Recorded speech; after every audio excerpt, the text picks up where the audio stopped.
దేహం తండ్రి ప్రసాదం. ముందుగా మోహనవాణి శ్రోతలందరికీ హృదయపూర్వక ధన్యవాదాలు. నా ఆధ్యాత్మిక మరియు భగవద్ బంధువులందరికీ నా హృదయపూర్వక నమస్కారాలు. దేహం తండ్రి ప్రసాదం అని వేదం స్పష్టంగా చెప్పింది. పురుషే హవా ఐమదితో గర్భు అని మొదలయ్యే ఐతరేయ మంత్రం శుక్రం రూపంలో అంటే వీర్యంగా పురుషుడు స్త్రీయందు ప్రవేశించడం వల్ల దేహధారణ జరుగుతుందని వివరించింది. తండ్రి బింబం అయితే తనయుడు ప్రతిబింబమని దీని అర్థం. తండ్రి మాటను నిలబెట్టడం కోసం రాముడు చేసిన అపూర్వ త్యాగాన్ని రామాయణం విస్తారంగా చర్చించింది. తండ్రి యయాతికి తన యవ్వనాన్ని ధారబోసిన పూరుడి కథను భాగవతం వర్ణించి చెప్పింది. తండ్రి కోసం భీషణ ప్రతిజ్ఞ చేసి చివరికంట బ్రహ్మచర్యం పాటించిన భీష్మ పితామహుడి గాథను భారతం వివరించింది. పుత్ర శబ్దానికి తన మంచి పనులతో ప్రీతి కలిగించేవాడు, పితృభక్తి గలవాడు మాత్రమే అర్హుడు అని మన పెద్దలు నిర్వచించారు. భార్యాభర్త అనే 2 తాళ్ళు ముడివేస్తే ఆ ముడి సంతానం అంటాడు భర్తృహరి. దాన్నే సుతాకారపు ముడి అని చెబుతారు. అది పేగుబంధం. ఆ బంధం శిథిలమైతే బతుక్కి అర్థం ఉండదు. వృద్ధులైన తల్లిదండ్రులను కావడిలో స్వయంగా మోస్తూ తీర్థయాత్రలకు తిప్పిన శ్రవణ కుమారుడు, అనుక్షణం తల్లిదండ్రులను కంటికి రెప్పలా కాచుకున్న ప్రవరాఖ్యుడు, అమ్మ ఆర్యమాంబకు ఇచ్చిన మాట కోసం సన్యాస దీక్ష నుంచి దిగివచ్చి అమ్మకు అంత్యక్రియలు నిర్వహించిన శంకరులు, ఇలాంటి వారే పుత్ర శబ్దానికి అర్హులు.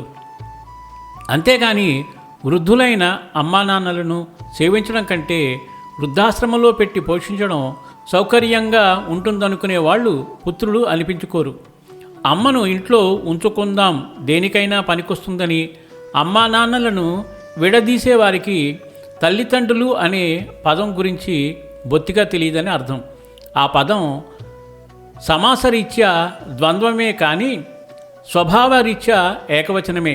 కాబట్టే విగ్రహవాక్యము తల్లియును తండ్రియును అంటూ ఏకవచనంలో చెప్పాలంది వ్యాకరణ శాస్త్రం. వారిద్దరూ కారు ఒక్కరే అనే భావనను మనలో పెంపొందించడానికే భారతీయ తత్వచింతన అర్ధనారీశ్వర తత్వాన్ని ప్రతిపాదించింది. కుటుంబ వ్యవస్థకు, గృహస్థు ధర్మ నిర్వహణకు ఆధారపీఠాలుగా నిలిచిన 4 మూలస్తంభాలలో మాతృదేవోభవ, పితృదేవోభవలను మొదటి 2గా చెబుతారు.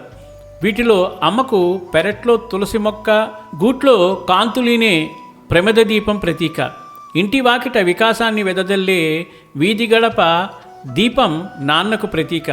లోకంలో అమ్మలపై వచ్చినంత కవిత్వం నాన్నల గురించి రాకపోవడంలో విచిత్రం ఏమీ లేదు. అమ్మ ప్రేమ పారదర్శకం, నాన్న ప్రేమ గుంభనం కావడమే దానికి కారణం. అమ్మది ఆప్తవాక్యము, నాన్నది గుప్తధనము. అమ్మ ప్రేమలో వైశాల్యం ఎక్కువ, నాన్న ప్రేమకు లోతెక్కువ.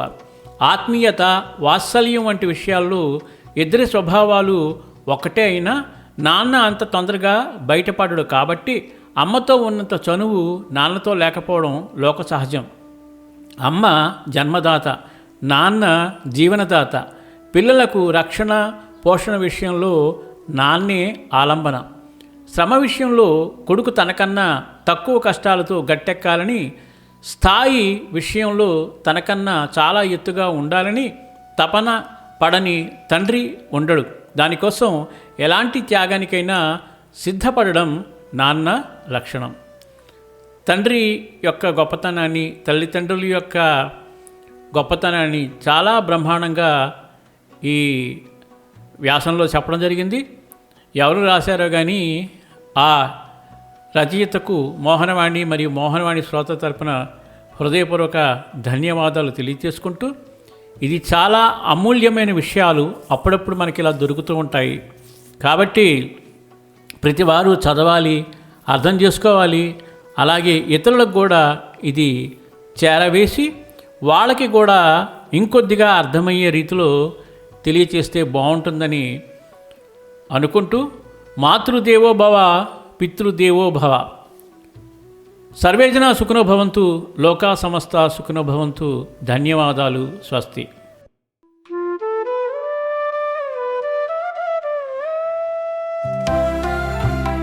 సత్సంగం సత్సంగం భగవంతుని లీలలు, సాధు సత్పురుషుల గాథలు, మహాత్ముల జీవిత గాథలు, భగవంతుని తత్వం తెలుసుకునే ప్రయత్నమే సత్సంగం.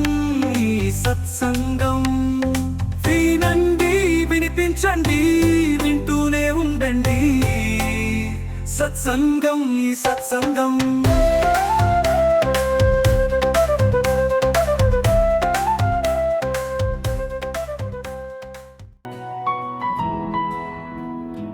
వాయుపుత్రుని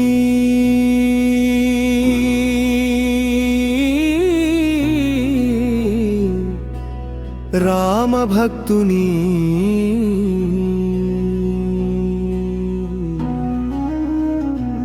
అంజనీసుతుని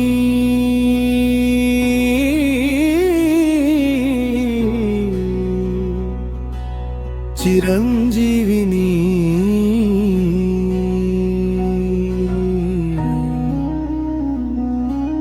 కీర్తింపమనం ఎంతడన్యులమో గదా.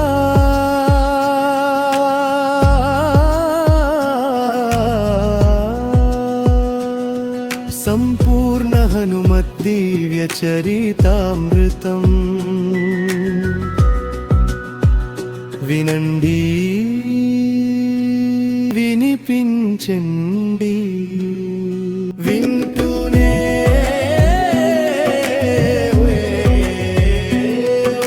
ఉండండి.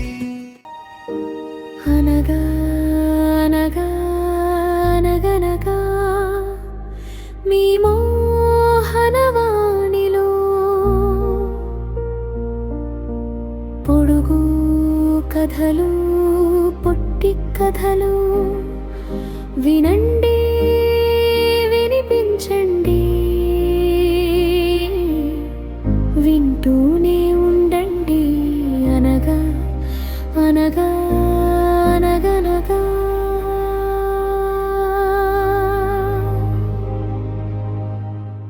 మన మోహనవాణి కార్యక్రమాలు మీకు నచ్చినట్లయితే వెంటనే ఒక లైక్ చేయండి, అలాగే కామెంట్ చేయండి, ఎక్కువ మందికి షేర్ చేయండి. సబ్స్క్రైబ్ చేసుకోకపోతే వెంటనే మన ఛానల్కి ఇప్పుడే సబ్స్క్రైబ్ చేసుకోండి. ధన్యవాదాలు.